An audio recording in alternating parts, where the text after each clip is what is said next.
হায় হায়, ব্রাজিলে যে কি হবে। ব্রাজিল সেই তো কঠিন গ্রুপে পড়ে গেছে।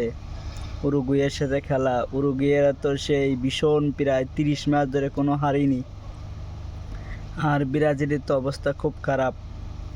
লাস্টের 5 ম্যাচের ভিতরে 2 ম্যাচ না 3টা ম্যাচ, 2 ম্যাচ জিতেছে, 3 ম্যাচ ড্র করেছে। আর উরুগুয়ে পরপর 31টা ম্যাচ কোনো মানে অপরাজিত, কখনো হারেনি। এখন হয় ব্রাজিলে হারতে হবে, না উরুগুয়ে হারতে হবে। কি যে হবে।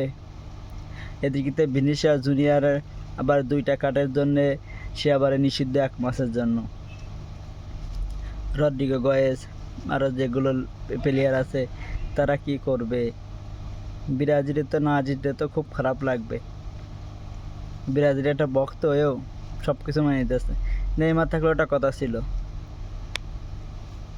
কি দেখি যে হবে ব্রাজিলের। বিশেষ করে চিন্তা করছে উরুগুয়ে নিয়ে। উরুগুয়ে তো সেই একটা দল, পর মানে 31টা ম্যাচ কোনো হারা নেই তাদের। তাই তাদেরকে তো হারানো বড়ই কঠিন হয়ে যাবে ব্রাজিলের পক্ষ। তারপরেও ব্রাজিল বলে তো একটা কথা, 1-2টা গোল যদি পায়ে যায় তাহলে ব্রাজিলে দেখে কিটা। খেলাটা দেখার জন্য অনেক অনেক এক্সাইটেড আছি, যেহেতু ব্রাজিলের খেলা তার জন্য।